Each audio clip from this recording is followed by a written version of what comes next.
오늘은 유박의 화암구곡이라는 연시조에 대해서 살펴보도록 하겠습니다.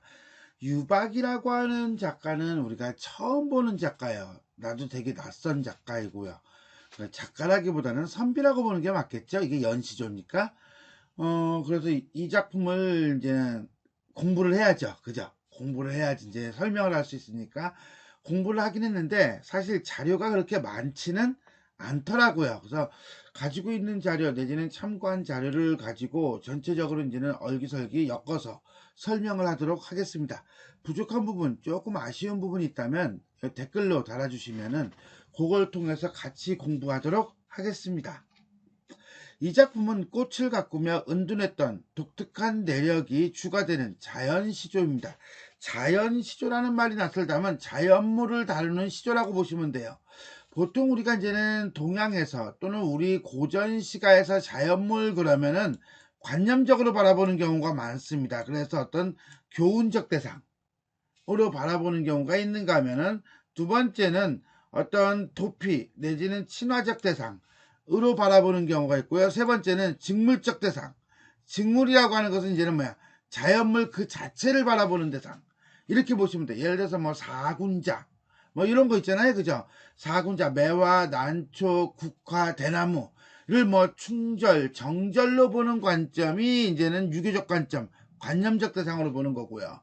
그 다음에 자연친화, 백구야 나지 마라, 너를 쫓아가노라, 우리 함께 노세노세 하고 자연 속에서 노는 거, 이런 게 자연친화적인 거라고 한다면 꽃, 너는 뭐야 봉우리가 피고 어쩌고 열매를 맺고 몇 월 달에 뭐하고 이런 식으로 어떤 객관적인 관찰 내지는 과학적인 관찰을 다루는 것을 우리는 직물적 대상이라고 합니다. 자, 요 작품도 이런 자연물을 가지고서나 얘기하고 있는 그런 이제는 자연시조예요. 근데 이제 여기서는 요 세 번째 조금 더 가깝다라고 보시면 될 것 같아요. 자, 구곡이라고 하는 제목에서 알 수 있듯이 9수로 이루어진 연시조입니다. 자, 이런 연시조, 특히 구곡가 계열 같은 경우는 뒤에 가서 얘기를 하겠지만 공간적 순차성을 드러내고 있다는 게 특징입니다. 이 작품도 역시 마찬가지로 공간적 순차성을 드러내고 있습니다. 그렇지만 그거 외에도 구곡가 가지고 있는 일종의 어떤 보편성 내지는 전형성, 루틴이라는 것이 있는데 이것이 일탈하는 부분들이 많이 나타나고 있다. 또 하나 각수의 대상 규정이 생략되어 있다. 이게 이제는 일탈 부분에 해당할 거예요. 이렇듯 이 작품은 자연물에 대한 작가의 취향이 잘 드러나는 연시조이지만 형식적인 일탈이 나타나는 변이형이라고 할 수 있습니다. 이 부분에 대해서는요, 저 뒤에 학습 정리할 때 그때 이제는 우리가 조금 더 구체적으로 살펴보도록 하겠습니다. 자, 9수나 되니까 이게 쭉 읽고 난 다음에 설명하기보다는 바로 설명으로 들어가도록 하겠습니다. 꼬아자란 칭성유요 틀어지은 고사매라 삼봉괴석에 달린 소리 늙었으니 아마도 화암 풍경이 너뿐인가 하노라. 자, 이 고어를 넣으니까 이해하기 어려울 것 같아서 밑에다가 현대어를 각수마다 넣었거든요. 같이 보시는 게 좀 더 나을 것 같아요. 꼬아 자란, 그러니까 배배 꼬아서 자란 칭칭이 성류요 라고 하는 거 보니까 칭을 이룬 성류. 자, 요게 시적 대상이 되겠죠? 류, 성류, 틀어지은, 약간 비틀린 고사매라, 고사매 매화입니다. 늙은 매화라. 자, 여기까지는 결국은 뭡니까? 그쵸? 시적 대상을 제시해주고 있는 거고요. 그 다음에 성류와 그 다음에 매화에 대한 작가의 무엇이 드러나고 있다. 그치? 관심이 드러나고 있다라고 보시면 돼요. 삼봉괴석. 자, 봉우리가 3개인 괴이하게 생긴, 이상하게 생긴 돌덩어리에 달린 소나무도 늙었으니, 아하, 이번엔 뭐에 대한 얘기하고 있어요? 그치, 소나무죠. 아마도 화암 풍경은 너뿐인가 하노라. 이 화암이라고 하는 건 공간적 배경이기도 하지만요, 작가의 호이기도 해요. 그 다음에 꽃이 피어있는 돌덩어리, 바위, 이렇게 해석하지 마시고요. 정원을 만든 거야, 작가가 정원을 만드는데, 그 정원을 만들면 물길도 내야 될 것이고 돌도 넣어야 될 것이고 꽃도 막 피어 있을 거 아니에요. 그죠? 그 다음에 이렇게 이제는 호수도 있고요. 요거를 이렇게 표현했다라고 보시면 돼요. 그러니까는 한마디로 말해서 화암이라고 하는 공간이 가지고 있는 풍경에 너뿐인가 하노라. 그러니까 한마디로 너희들이 바로 이 풍경 전체야 라고 하는 거야. 그러면 이 너가 누구냐는 거죠. 너는 층성류의 매화를 가리키고 성류고요. 고3의 매화고요. 그 다음에 소나무를 우리는 너라고 표현한 거라고 보시면 돼요. 의인하고요. 이거는 화암 풍경에 대한 작가의 뭐라고 보면 돼? 자긍심이에요. 그리고 자신이 기른 화해 조경에 대한 자긍심이다. 이 작가가 화해를 그렇게 잘했대요.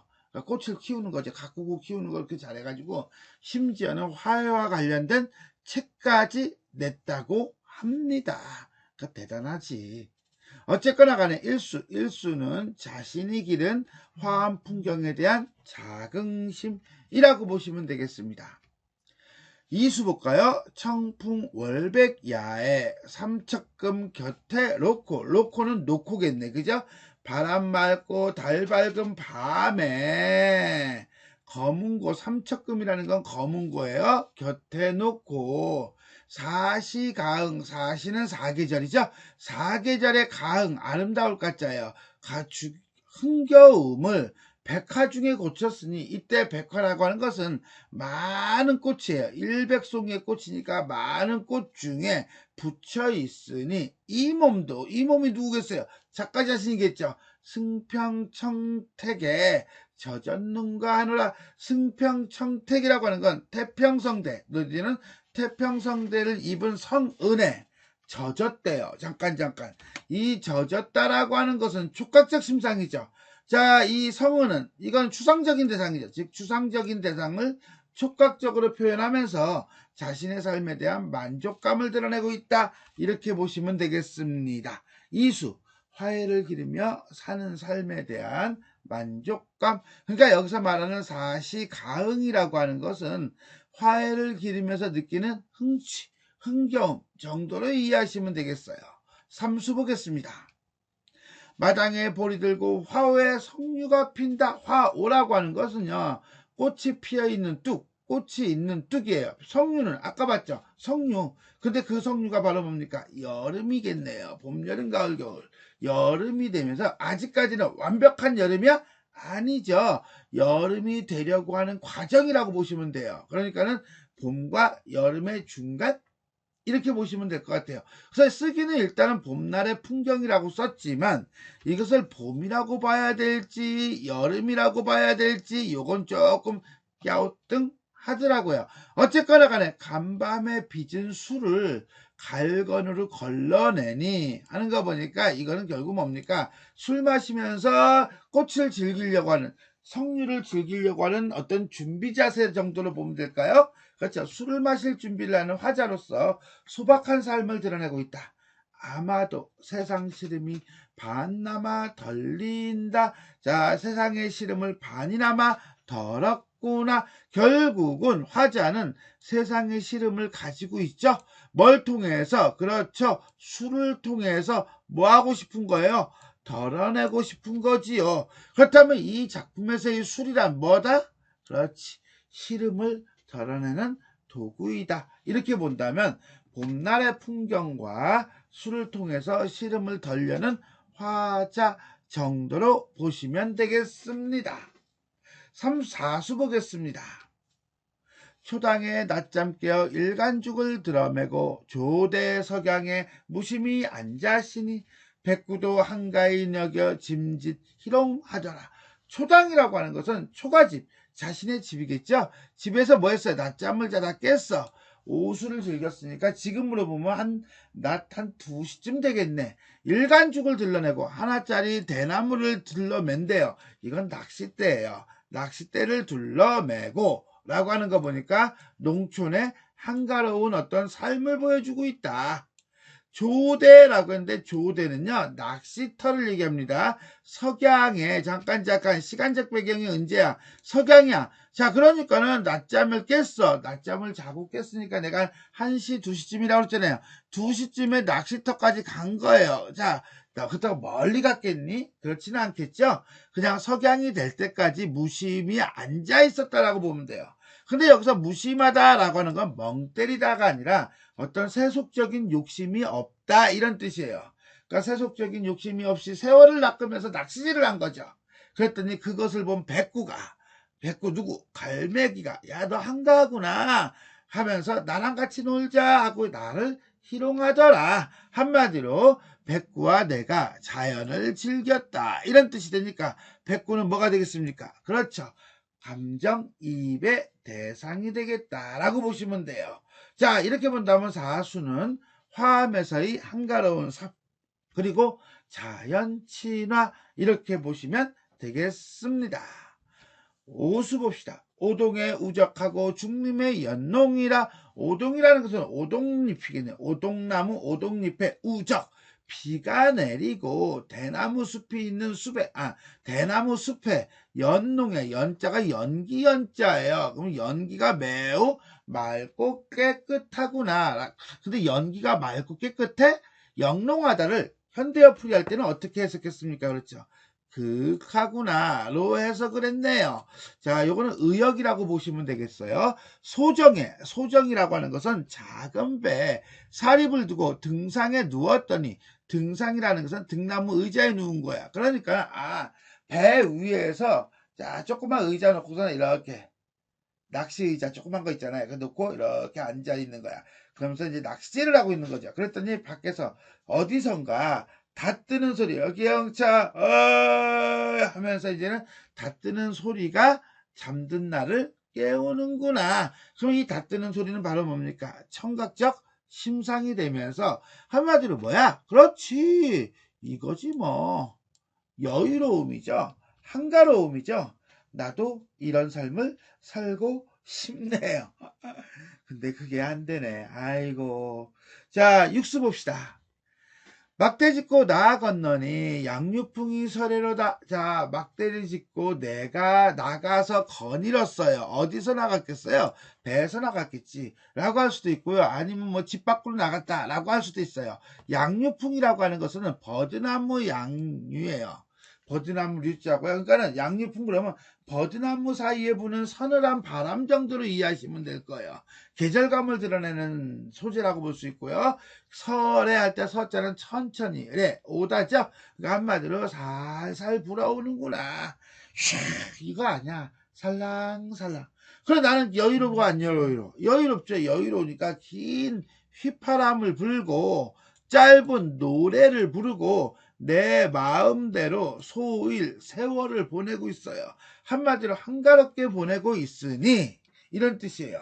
즉 자연 속에서 한가로운 삶을 살고 있는 화자의 모습입니다. 어디서 저 멀리서 초동 목수가 초동이라는 것은 뗄나무 나무 파는 아이, 목수라고 하는 것은 가축을 기르는 늙은이가 웃고 지점 손가락으로 가리킨다는 뜻이에요. 그러니까 손가락질을 한다 이런 뜻이야. 나는 이때 웃는다는 걸요 비웃는다라고 해석했고요. 지점이라는 것을 나는 손가락질을 한다라고 해석했어요. 이게 뭐냐? 저 양반이래. 저 양반이 뭔데? 관직에도 나가지 않고 그냥 여유롭게 그냥 아주 그냥 세월 죽이고 있는 양반. 관직에 못 나가?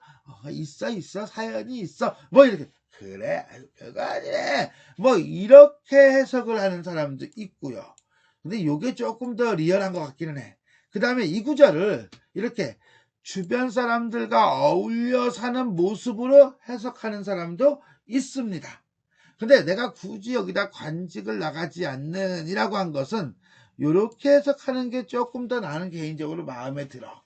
왜냐면 작가가 관직에 나갈 수 있는 처지의 사람은 아니었거든요. 근데 논문들을 이것저것 살피다 보니까 이렇게 해석하는 사람도 있더라고. 근데 가만히 생각해보니까 이것도 또 맞는 것 같아. 왜?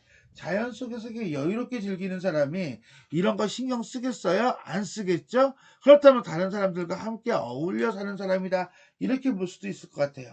어쨌거나 간에 요 구절은 조금 해석이 애매하기는 한데 난 이렇게 관직에 나가지 않는 삶에 대한 세상의 평가와 이에 대한 반응이라고 해석을 주제를 잡았지만 이거를 주변 사람과 어울려 사는 여유로움이라고 해석을 해도 상관은 없다고 얘기하고 쉽습니다. 미리 얘기합니다. 실수 봅시다. 석양의 백구환하고 모첨의 연하숙이라. 석양 시간적 배경이죠. 저물녘에 갈매기가 돌아오고 모첨 초가집에 연하숙이래. 연하숙이 아니라 연하숙 이렇게 써야겠네요. 자, 연하라고 하는 건 저녁 노을이고요. 숙은 잘숙자예요. 잠자다라는 뜻이니까 노을이 잠이 들었다라고 하는 건 저녁이 되었다 이런 뜻이고요. 그 다음에 석양에 뭐뭐하고 모첨에 뭐뭐이라 라고 해서 대꾸법이 사용되고 있습니다. 화양월색, 꽃의 향기가 월색, 그러면 달의 빛, 한마디로 꽃향기와 달빛이라고 하는 복합심상입니다. 철없이 방에 들어오니, 철이라고 하는 건 철, 계절, 시시때때로 아에야 검은고를 연주해라. 취하도록 놀까 하노라. 그래서 이제 저녁이 됐으니까 약간 센티멘탈해졌나? 약간 즐기고 싶은 느낌적인 느낌? 그래서 어쨌든 여유로운 삶, 풍류를 노래하고 있다라고 보시면 되겠습니다. 팔수 보겠습니다. 시름가와 장치하고 근심겨와 꽃을 본대요. 화자는 지금 시름이 있어요. 그 다음에 뭐가 있어요? 근심이 있어요. 시름이 있어서 얘는 술에 취합니다. 그러니까 술은 아까도 잠깐 나왔었는데 시름을 잇는 매개체죠. 꽃을 보면서 근심을 잇습니다.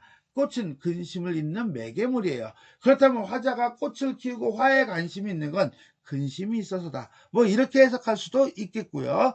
근심 시름을 꽃 피어 술로 해결하니 어집어 주비 광약이요. 술은 아니야. 뭐가 아니야? 광약. 사람을 미치게 하는 약이 아니야. 오히려 시름을 잊게 하는 매개야. 적당히 마셔야지. 꽐라가 되면 광약됩니다. 화는 한치라. 꽃은 한가로움을 취하게 하는 취미이다. 꽃을 보며 한가롭게 지내는 취미인가 하노라. 해가지고 결국은 시름과 근심을 잊기 위해서 꽃과 술로서 달래고 있는 화자의 모습입니다. 아까 육수에서 조금 이렇게 해석할 수도 있습니다. 관직에 나가지 못한 거, 이거에 대한 근거로 나는 요걸 봤어요. 이렇게 이해하시면 될 거예요. 마지막 구수 봅시다. 백수의 별을 갈고 청산에 섭을 친 후 서림풍우에 소며겨 돌아오니 두어라 야인생에도 자랑할 때 이시리라. 백수라고 하는 것은요, 맑은 물이란 뜻이에요. 맑은 물에 별을 갈고를 별을 심고 라고 해석하기도 하고요. 그 다음에 물건 등을 날카롭게 하고 라고도 해석을 합니다. 청산에 섭을 친 후, 섭을 치다는 것은요, 자, 이건 나무 등 땔감을 만들다 라고 해석을 하는 게 맞습니다. 그러니까는 요거는 요거로 해석할 수도 있고요. 요거로 해석할 수도 있고요. 근데 이게 청산에 들어가서 땔감을 만들려면 아무래도 도끼라든가 낯을 날카롭게 해야겠죠. 그래서 요건 요거보다는 요거로 보는 게 맞습니다.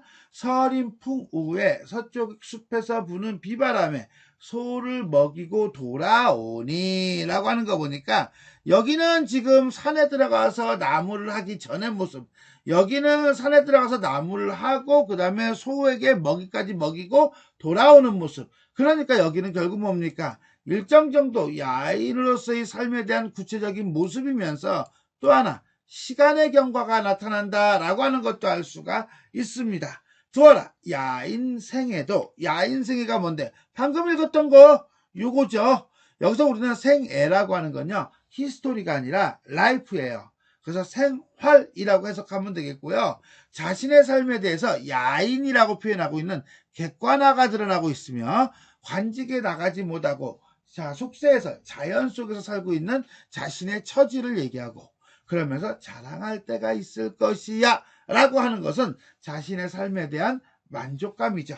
결국 관직에 나가지 못한 처지에 대한 수용이고요. 그 다음에 현재 자신의 삶에 대한 자부심이 드러나고 있다, 이렇게 이해하시면 되겠습니다. 그래서 구수는 야인으로서의 삶에 대한 만족감이라고 보면 되겠네요. 자, 이렇게 해서 우리는 유박의 화암구곡이라고 하는 작품에 대해서 살펴보았습니다. 자, 그러면 전체 정리하도록 하겠습니다. 연시조고요. 관조적이고요. 자연에서 사는 삶에 대한 자족감, 회포, 그 다음에 향촌 생활의 만족감, 그 다음에 분재. 분재가 뭔지 알죠? 꽃을이라든가 식물을 키우는 거에 대한 애정이 드러나고 있다. 구곡각의 연시조로 변이형에 가깝다라고 했습니다. 자, 요건 이렇게 돼 있는데, 요거는 연시조의 일반적인 특징에 대한 얘기를 하고 있는 거고요. 유박의 이 작품은 일반적인 구곡가가 추구하는 1곡에서부터 9곡까지 대상 규정이 생략되어 있습니다. 그리고 장소 이동이 분명하게 드러나지는 않는다 라고 보시면 될 것 같아요. 있기는 있으나 그것이 분명하지는 않다. 자, 예컨대 고산구곡가가 이제 가장 대표적인 작품인데, 이거는 1곡은 어디인가 어디매요 뭐뭐란가 하노라 해서 어디라고 하는 공간을 강조해요. 그런데 화암구곡을 보면요, 1곡은 어디매요 이렇게 시작하는 것이 아니라 꼬아 자란 층성류로 1수가 시작하고요. 2수는 풍청 월백야에, 3수는 마당에 보리 들고, 4수는 초당에 낮잠 깨어, 5수는 오당에 우적하고, 6수는 막대 짚고 나건너니, 이런 식으로 나간다는 거예요. 즉 구성상 공간 설정의 통일성을 염두에 두지 않았고, 그 다음에 자연환경과 관련된 행위, 소재들이 자유자재로 섞여 있다는 점에서 볼 때 일반적인 어떤 구곡가의 루틴을 따르고 있지는 않다. 이런 점에서 본다면 이 화암구곡은 구곡가 연시조임에도 불구하고 변이형에 가깝다라고 볼 수가 있겠습니다. 자, 권장원 교수의 논문을 인용을 해서 간단하게 정리하였습니다. 두 번째, 다양한 심상이 사용되어 정서를 드러내고 있다라고 했는데, 심상도 사용되고 있고요. 그 다음에 의인화도 있고요. 그죠? 자, 한번 표현상의 특징 보도록 하겠습니다. 자, 감각하여 승평성택에 젖었는가 하노라. 요거 아까 얘기했던 건데 뭐라고 그랬습니까? 그렇죠. 추상적 대상의 촉각화라고 봤습니다. 그 다음에 화호에 석류 핀다. 꽃이 무리지어 피는 어뚜게 석류꽃이 피어있다라고 해서 이거는 풍경을 시각적으로 드러낸 거라고 본다면, 어디서 닷뜨는 소리는 잠든 나를 깨어나니, 이건 어떻습니까? 그렇죠. 이거는 청각적 심상을 사용해서 어떤 여유로운 풍경을 드러내고 있다, 이렇게 보시면 되겠습니다. 두 번째, 의인화예요. 의인화인데 층성류 고3의 소를 전부 다 뭐로? 너라고 하는 2인칭 대명사로 사용해서 의인화하고 있습니다. 다음에 백구, 이게 감정이입이죠. 자연 속에서 여유를 즐기며 논의는 백구에게 자신의 감정을 전이시킴으로써 화암에서의 한가로운 삶과 자연 친화의 정서를 드러내고 있다라고 보시면 되겠습니다. 자, 이렇게 해서 우리는 오늘 유박의 화암 구곡에 대해서 살펴보았습니다. 자, 지금까지 내용이 도움이 되셨다면 좋아요와 구독 버튼 눌러주시고요. 알림 설정 부탁드리겠습니다. 수고하셨습니다.